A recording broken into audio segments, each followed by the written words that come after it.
Waalaikumsalam warahmatullahi wabarakatuh. Maaf Ustaz, kami mengikuti dalam pengajian di minggu pagi di MTA ini baru 5 kali Pak. Saya terima kasih setelah kami mengikuti, ternyata dengan hati nurani kita bisa menyekrop Pak. Bisa menerima dengan senang hati. Dari mana Bapak? Silakan diperkenalkan Pak. Nama saya Sarjono dari Klaten. Tepatnya di Wedi. Wedi. Ya betul. Datang di minggu pagi ini baru 5 kali. Kelima kali Pak. Juga sholat Id juga di sini Pak saya. Ya, Terima ya. kasih juga mengikuti Pak. Ya. Di sini kami akan menanyakan 3 poin yang kami akan tanyakan. Yang pertama bahwa dulu anak kami yang barat itu mengatakan bahwa akan mengumrohkan ibunya. Namun belum sampai terlaksana, ternyata ibunya sudah meninggal dunia atau sudah dipanggil ilahi. Ini bagaimana hukumnya? Ibunya meninggal. Sudah meninggal, tapi belum terlaksana umrohnya. Itu yang pertama Ustaz. Yang kedua kali, bahwa kami telah membaca buku bahwa Rasulullah itu pernah berjalan lewat dekat kuburan dengan mendengar rintihan siksaan di kubur, sehingga dia melepas pelepah kurma dan diberikan pada makam tersebut. Itu apa maksud dan tujuan? Dan yang akan kami tanyakan, karena istrinya sudah meninggal dunia, sebelum kami ingin mendoakan dengan ziarah kubur, dengan menabuhkan bunga, itu apakah boleh tidak? Itu yang kedua. Sedangkan yang ketiga kali Pak, saya masih bimbang bahwa waktu Ramadan tahun yang lalu, ini berhubung istri itu sakit, saya tahajud tiap malam. Padahal kami mengikuti jamaah di masjid dengan sholat isya tarweh dan dilanjutkan witir. Padahal kami nanti akan melanjutkan sholat tahajud. Kami apakah witir ini katanya dilakukan setelah melaksanakan tugas melaksanakan sholat. Padahal kita tarweh ada sholat witir. Nanti malam 2/3 malam kami akan melaksanakan tahajud. Nah ini ide bagaimana sebaiknya, apakah mengikuti tarweh witir di sholat tarweh ataukah witir di setelah sholat tahajud? Berarti kalau witir setelah tahajud berarti kami tidak mengikuti sholat di tarweh. Demikian pertanyaan kami Ustaz. Lebih kurang mohon maaf. Wassalamualaikum warahmatullahi wabarakatuh. Waalaikumsalam warahmatullahi wabarakatuh. Betul. Bapak tadi masih bingung. Saya lihat pertanyaannya memang tampak kalau orang bingung. Betul. Tadi dia sudah merasakan kebingungannya.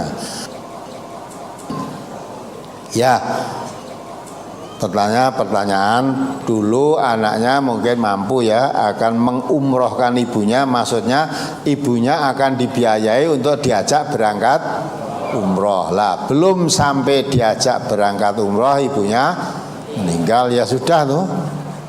Ya, mestinya mau mengumrohkan diajak umroh itu ketika ibunya masih hidup. Nah, sudah meninggal bagaimana untuk mengajaknya? Ya tidak jadi tuh.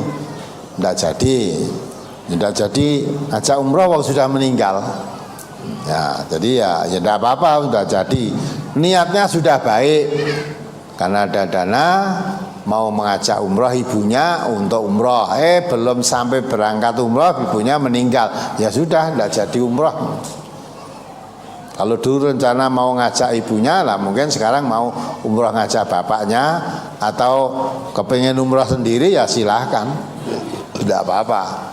Dulu kan aja ibu belum jadi umroh, ibu meninggal, ya udah sekarang bapaknya aja diajak umroh, ya gitu dah. Nah kalau bapaknya ya sudah meninggal ya sudah umroh sendiri aja atau ngajak yang lain boleh saja. Tapi untuk tidak jadi mengajak ibunya tadi tidak dosa karena ibunya sudah meninggal. Ya, kemudian Rasulullah memang pernah dalam suatu riwayat Rasulullah ya berjalan itu berhenti di kuburan. Kemudian ambil pelepah kurma ditancapkan kedua kuburan itu. Ditanya oleh sahabat, ya, Rasulullah menjelaskan bahwa 2 kubur ini sedang menjalani siksa kubur. Yang satu ya menjalani siksa kubur karena ketika kencing tidak istibrok.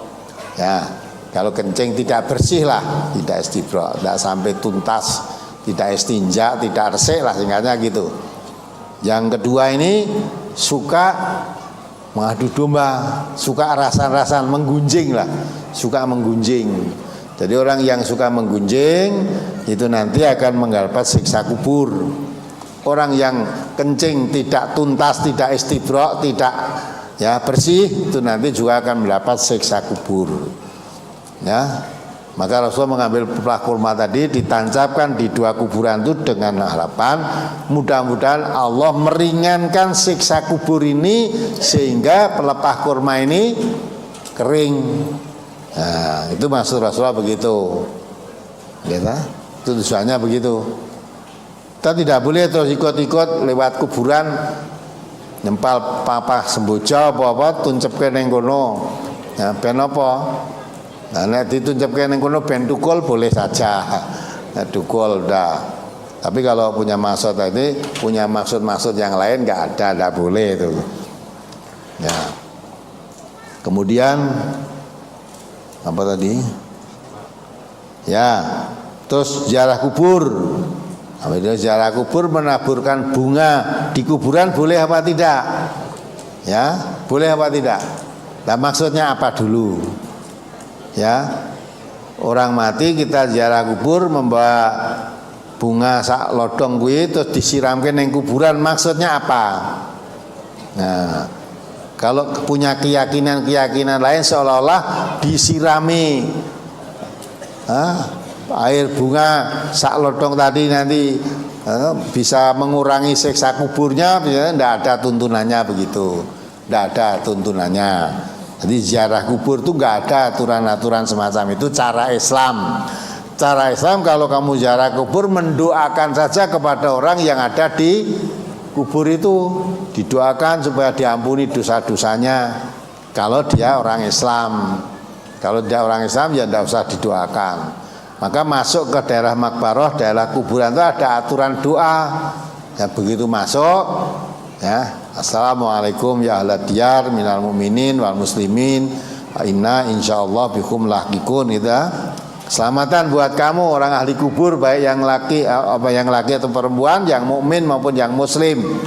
Ya, insyaallah nanti sebentar lagi saya akan menyusul kamu. Nah gitulah. Jadi mendoakan pada yang Islam laki perempuan, orang yang iman laki perempuan yang ada di dalam kubur itu, mendoakannya boleh itu. Tidak usah pakai siram bunga, ngopong menyan di situ lah. Kan ada kan di daerah kubur ada ngopong menyan di situ, terus disirami kuburannya itu ben apa. Nah kalau ada keyakinan yang lain seolah-olah disirami itu mengurangi siksa kubur, ngopong menyan itu seolah-olah apa?